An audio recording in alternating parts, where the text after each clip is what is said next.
السلام عليكم ورحمة الله وبركاته. الحمد لله والصلاة والسلام على أشرف رسول الله وعلى آله وأصحابه الفائزين بالله، أما بعد. عن سلمان رضي الله عنه قال: سمعت رسول الله صلى الله عليه وسلم يقول: من غدا إلى صلاة الصبح غدا براية الإيمان، ومن غدا إلى السوق غدا براية الشيطان. رواه ابن ماجه. സഹാബി പ്രമുഖനായ സൽമാൻ റളിയല്ലാഹു അൻഹുവിനെ തൊട്ട് നിവേദനം ചെയ്യുന്നു. മുത്തനബി സല്ലല്ലാഹു അലൈഹി വസല്ലമ തങ്ങൾ പറയുന്നത് ഞാൻ കേട്ടു: മൻ ഗദാ ഇലാ സ്വലാത്തു സുബ്ഹി ഗദാ ബിറായത്തിൽ ഈമാൻ.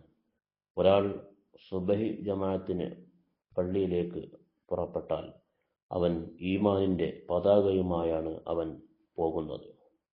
വമൻ ഗദാ ഇലാ സൂഖി ഗദാ ബിറായത്തി ശൈത്താൻ. ഒരാൾ പ്രഭാതത്തിൽ അങ്ങാടിയിലേക്കാണ് പോകുന്നതെങ്കിൽ അവൻ പിശാചിന്റെ പതാകയും വഹിച്ചാണ് അവൻ പോകുന്നത് എന്ന് നബി സല്ലല്ലാഹു അലൈഹി വസല്ലം പറഞ്ഞു. തഖബ്ബലല്ലാഹ്.